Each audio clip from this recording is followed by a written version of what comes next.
See if we can sing of it. All right, here he comes. Jim Walsh, state representative for the 19th, chairman of the Washington GOP.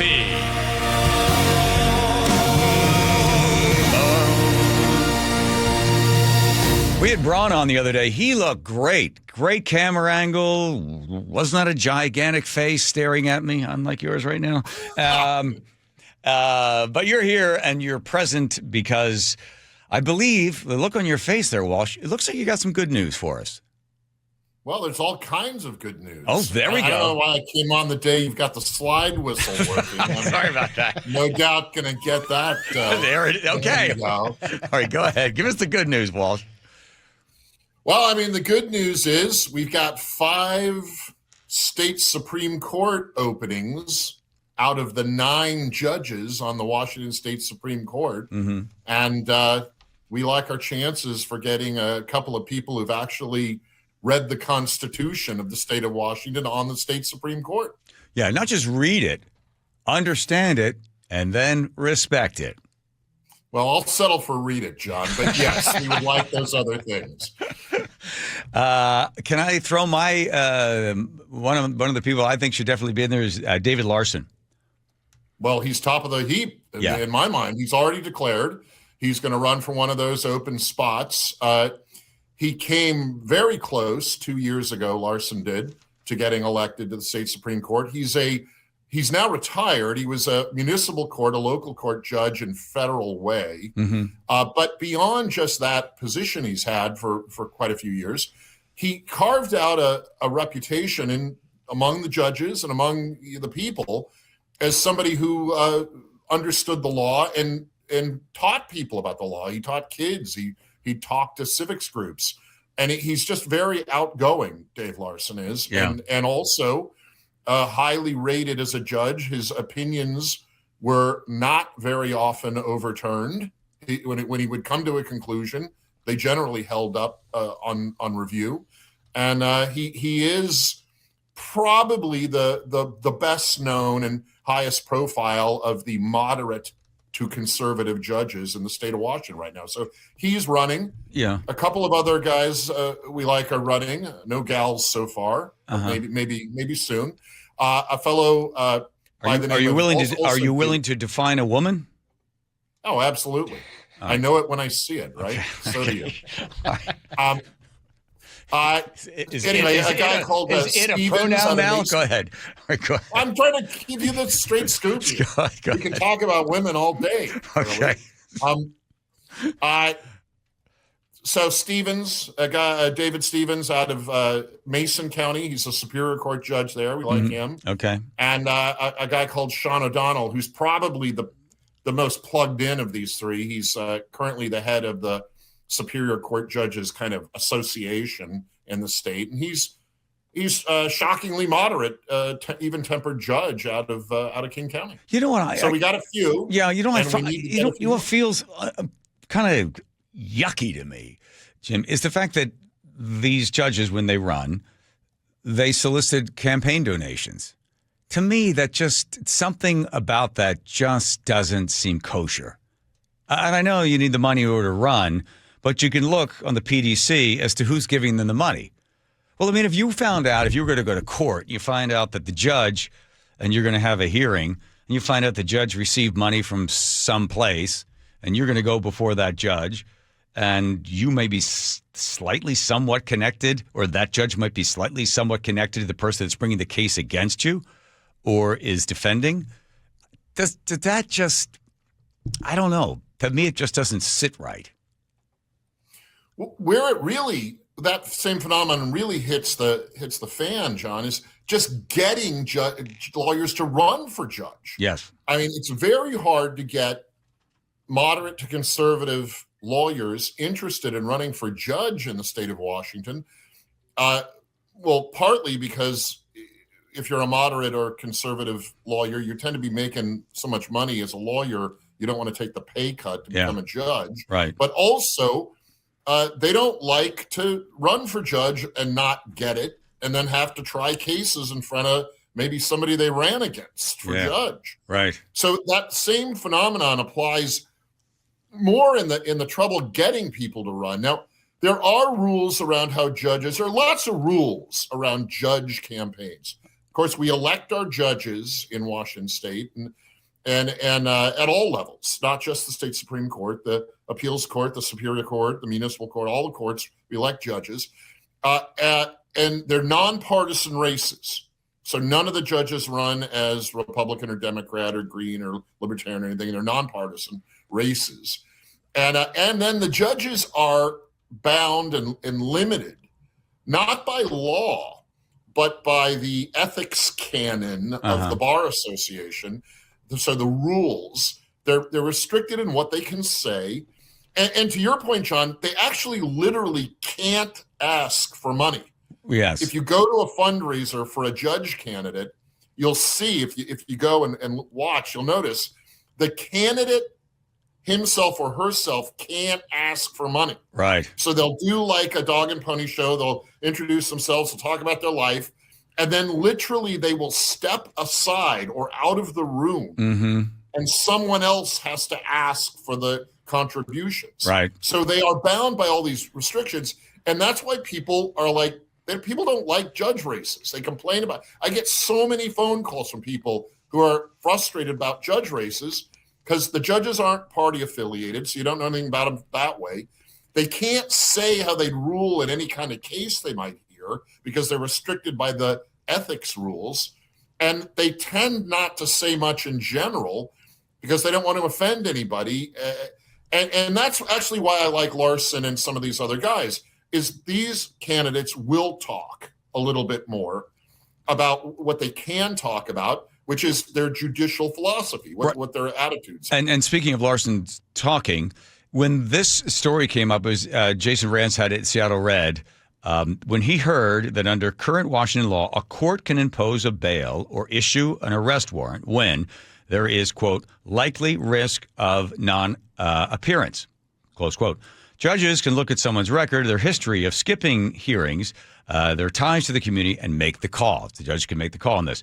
A proposal would replace that standard with a dramatically higher bar, quote, high likelihood of willful flight to avoid prosecution.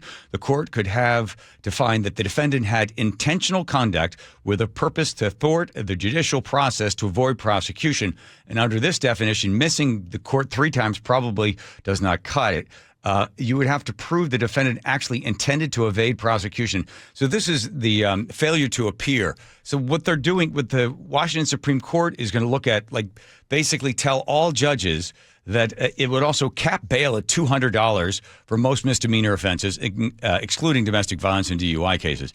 It would create a strong presumption that the defendant can post up to 10% of any bail amount directly in the court clerk rather than through a bondsman. So they're making it easier for the judge to go, yeah, you know what, I'm just looking at you, I think you've got the intent that you will come back. I'm pretty sure, even though you did all this other stuff, I think you'll show back up again. And by the way, the bail is no more than $200. When Larson heard this, he said, well, you're hamstringing the judges with this. And this is the Washington State Supreme Court basically trying to, give everybody a break and kumbaya changes. It's stupid. It's getting rid of bail. They want to get rid of bail. So a criminal defendant who's been arrested, been processed, has the first hearing in front of the judge, can get, in other states, they call it no cash bail. Right. They just get let go on their own recognizance. Please come back and stand trial for your crime. Well, it's absolutely stupid. This is not statutory law. This isn't RCW. Yeah. This is a series of codes put out by the state Supreme Court. And I think it's Court Rule 3.2 that deals with bail. You're right. And so they want to rewrite the bail rule. Again, not law. So it's a bureaucratic approach to changing what, if we are going to change in this state, bail, we ought to change with a bill through the legislature in law. But they're trying to do it through a bureaucratic rule. And this is not the first time the state Supreme Court has done this. The state Supreme Court has also used these court rules to restrict how many cases a public defender can handle at a given time, or during a calendar year. Yeah, I saw that. Yeah. So that they can release, basically it's a rule, this restriction on the number of cases a public defender can carry is meant to force courts to dismiss charges against criminals. Again, largely misdemeanor and gross misdemeanor charges, but it could creep up into felony charges. Again, and my emphasis here, John, is these are not laws. These are rules. It's bureaucratic code put out by the state Supreme Court.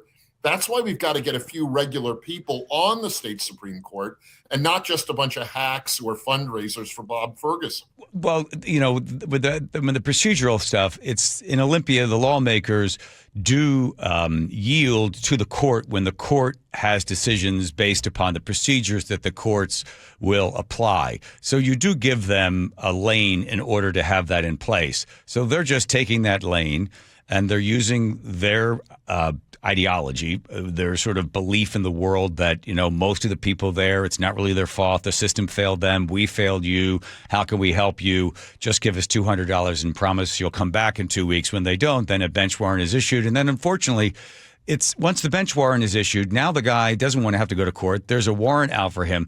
Now, where does that justice apply to that individual that has possibly broken the law, been arrested, and is now not appearing in court? Well, now it's going to happen at 1 o'clock at night when the police officer happens to run the tag and sees that's tied to an individual that now has a bench warrant. Now, this guy's in a car at 2 o'clock or 1 o'clock in the morning. Now, that cop has to be the one that says, there's a warrant out for your arrest. I need you to step out of the car. It's 1 o'clock in the morning. Who knows what's in that car? It's dark. And that guy's going to get out of the car and he's going to ask that guy to put his hands behind his back as he goes to put these handcuffs on this guy. Unfortunately, that's all of a sudden that's where the rubber meets the road, as that police officer has to get that guy that didn't appear in court, has the warrant for his arrest, and now anything can happen to him. And unfortunately, it happens on the streets of the United States too often, where that cop is now having to get that guy because that guy did not show back up again. Am I clearly describing the situation? Yeah, it's the most dangerous kind of situation because that's where the defendant who's already fled, got the bench warrant issued, may drive off again, may decide I'm not going back to jail, may decide to pull a knife or a gun on the officer. That's extremely dangerous. And add to that, we've got some counties in this state where it's not usually the sheriff, but some of the county councilors or other progressive politicians at the county level are telling their law enforcement, their sheriff's departments, not to enforce bench warrants. It's like, what? So you're going to get rid of bail, and then you've got these left-wing county level electeds saying, well, we don't want to enforce warrants because Trump or because of something crazy, because ICE or something that has nothing to do with a bench warrant issued by a Washington state court. It's nuts. Well, let's move to something that's sane. It looks like, hopefully, I don't think the Let's Go Washington is going to get the referendum by June. They need, 200,000 signatures by June 10th?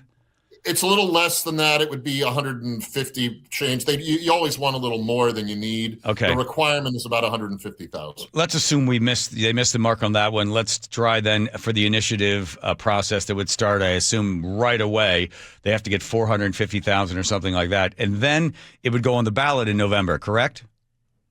Depends which version we use. If it's an initiative straight to the people, it would go on the ballot in November. Okay. There are some who would prefer to see an initiative to the legislature, which means it goes through the legislature next year. And then if they don't pass it, it would be on the ballot in November of 2027. So not 26, but 27. So let's do a scoreboard. There's a little bit of a split of opinion on that. But the fastest way to go would be an initiative to the people. And it's not 450, John. It's 350, but we round it up to like 400 again to put a cushion there. All right, Walsh. But it would be tough. All right, Walsh. Whatever way we slice it, the time is tight. We're talking about the income tax, the illegal, unconstitutional income tax in the state of Washington. Let's get a sports analogy on this one. How are we doing if it's a baseball game? What inning are we in, and what is the score? I I feel like we're in the early going. I'd say we're in about the fourth inning. Fourth inning. It's 3-0. We've left a couple of runners on base. All right. But we've got at least 2 rotations of our best lineup ahead of us before November. Okay. So you're saying there's a chance. There's always a chance, Tom. There's always a chance.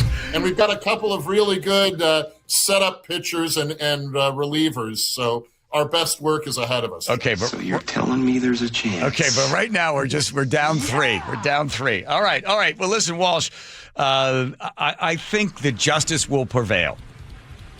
I do too. I'm glad to hear you say that. No, I think it will prevail. 9 times the people of Washington have been asked, and 9 times they've said no. We don't trust you. We know it'll start out at this group. It'll come all the way down, especially here on tax day. I think they will realize, the lawmakers there will realize that they've made a terrible mistake, and we will get a chance to remind them of that at some point, right? We will. In November, if not sooner. We've got this bill that makes the state income tax, 6346 was the number. Yeah. It's 109 pages long. It's terribly written. Big chunks of it emulate the federal tax code, so the IRS code. Remember, you will fill out a state income tax form even if you don't pay the state income tax. That's why the state's hiring all these revenue agents for the Department of Revenue. Right. It's terrible. The millionaire exclusion is one 3-line paragraph in the 109-page document. It's section 314. Yes. Out of 1,208 sections. All that Ferguson has to do is next session delete paragraph 314, and everyone is paying 9.9% to the state on their income. Wow. There's a grand slam in the park home run.